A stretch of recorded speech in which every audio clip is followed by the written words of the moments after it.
James Helder for iFILM London. With me, I've got Mickey Elliott just in front of me. We're just going to basically have a little chat about Ashley Sexton's trip to Belgium, and yeah, see how everything went. All right, Mick? I'm good. I'm good. Talk to me a little bit. Firstly, who was the opponent Ashley was fighting? Ashley went out and boxed the European bantamweight champion. Ashley Sexton boxed Stéphane Jamois, as you pronounce it. I heard Ashley Sexton done really well. Could you just talk me through a little bit of that? He did do well. He prepared. I would say it's the first time, hand on heart, that he's prepared properly since he boxed Shinny Bayard. And he did have a proper go. I was proud of him. You know, he should take a lot of pride himself. He absolutely gave it everything. Left nothing in the changing room or the gym. He just went and boxed against a very good opponent. Really good opponent. Jamois, I mean, I can't see him not fighting for a world title. I can't see how, and he might win it. And he'll give whoever he fights a hard fight, because he is a hard man. What did Ashley Sexton look like? A lot on the forums I've seen have been made of him, this and that. Was he in great shape? No, he was in fantastic shape. He boxed actually well. I mean, I had him winning the first 2 rounds. I'd say at the time it was stopped, he was probably a fraction behind, but not really much in it. And he hurt Jamois and he cut him, and at times he outboxed him. I was really happy with that, and I think Ashley, you know, can take a lot from it. I mean, look, it was never going to be easy for him. He scraped into the ratings so that we could actually make the fight, so that the EBU would authorise it for the title in the first place. Coming off 2 sort of wins on smallish shows. We went out there obviously as a voluntary, so the money wasn't enormous. There was a lot of things really that were stacked in the other guy's favour. But yeah, he still went out and he did himself a lot of, you know, did a lot of good, I think. And it's a shame it wasn't shown over here, because was it not meant to be on Eurosport? I was looking no, out for it. It was. I think ESPN actually bought the rights to it, and they showed it in Belgium live, and it was also broadcast in Poland and about 3 other countries live as well, but not over here. Ashley Sexton's fight, one thing, I heard you got into a little bit of a fight of your own. Could you tell the iFILM London viewers a little bit about what was going on out there, please, Mick? Yeah, I did. Well, what happened, first when I was looking for sparring partners for Ashley, I wanted to find sparring partners that are similar to the opponent. So first thing we do is work out what height he is, because we want a sparring partner that's the same height. And then when I was watching it on the video, on the YouTube, I thought the ring seems quite small, so I got like a piece of string and I measured the height of Jamois, because I know Jamois is 5'6". What, on the computer? On the computer. So I measured the height of Jamois, and I know this length of string, that's 5'6". So then I went across the ring with it, like, you know, to see how wide the ring is, and the ring was small. It was definitely small when Haskins fought Jamois. So what I done, I wrote to Robert Smith and to the EBU president and to the promoter. Who's Robert Smith? Could you identify who that is? Robert is the. I know, but he's the secretary of the boxing board. He's he's not exactly the governor of the boxing board, but he's like the highest person that a boxing promoter would speak to, I think, in the board. And we just said, look, we want the ring, because Ashley's tall and slim, tall and, you know, lean, and Jamois is short and stocky, so a small ring would favour the short and stocky fighter, because he wants to fight at close range all the time, and our guy wants to fight at long range. So in a phone booth ring, it's a lot harder to do that. So we went out there and we actually wrote a letter a week before to the EBU and to the boxing board and to the promoter, saying, look, the ring has to be the right size. The minimum that the boxing board, the European Boxing Union, allow is 5.5 metres. We went out there, surprise, I measured the ring, first thing I'd done. I just walked through. I didn't care if they, you know, created unease or unrest or whatever. So the first thing you've done is walked in the ring, got out your tape measure, and measured it, and it was 60 centimetres small. 60 centimetres? Is that quite, would you say that's quite a lot for a boxing ring? Well, yeah, it makes a difference, because if you think that's the smallest ring you're allowed to have, and yeah, we made that. So I went so first. What happened after you've got in, you've measured the ring, what happened then? So first thing I did is go to the president of the EBU. I went to Bob Legist. I said, look, Bob, we wrote to you in advance. We've asked for it. You assured us it wouldn't be that everything would be fair. The ring's too small. It's 60 centimetres too small. And his response to that was, okay, well, there's no fight then, is there? We just have to cancel that. But Ashley's trained like a beast to box there. Look, it wasn't.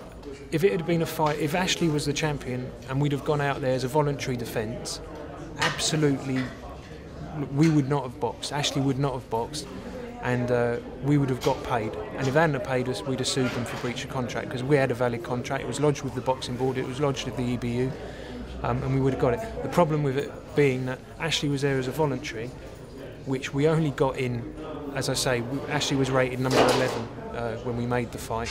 They've got to be in the top 12. If we hadn't had the fight, they never would have given Ashley that opportunity again.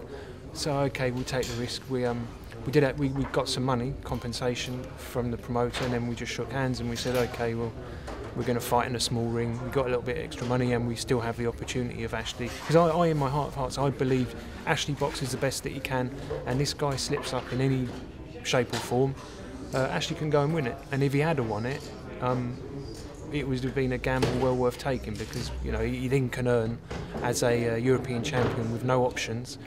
We didn't have any options as well. If he'd have won it, we can go and do a deal with whoever we want. We would have called probably Frank Warren. We would have called Eddie Hearn. He's got Kao Yafai. There's some good fighters there who would have been massive paydays for Ashley.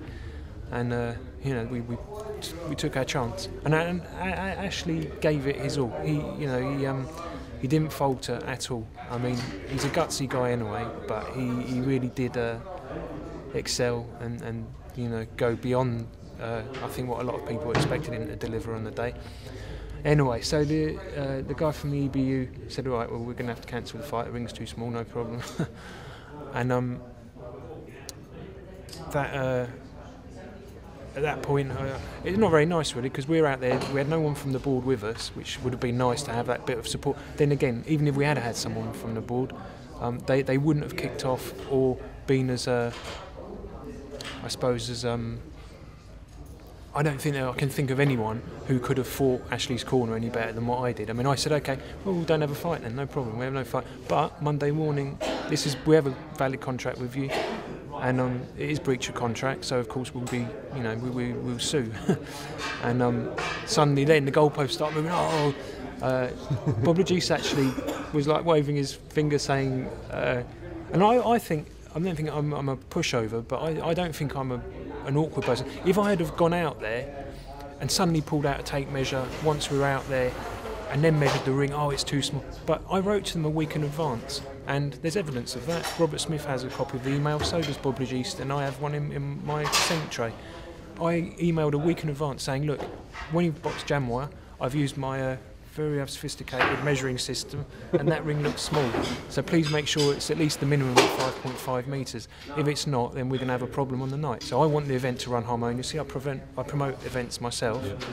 I want it to go smoothly. I'm not a sneaky person. I'm not going to try and spring it on you. I'm telling you a week in advance. We want the ring to be the correct size. Well, you want what's fair and what's right for your fight. Absolutely, 100%. So everyone guaranteed, the ring will be the right size. Surprise, we get out there, the ring wasn't. It was quite significantly shorter, and the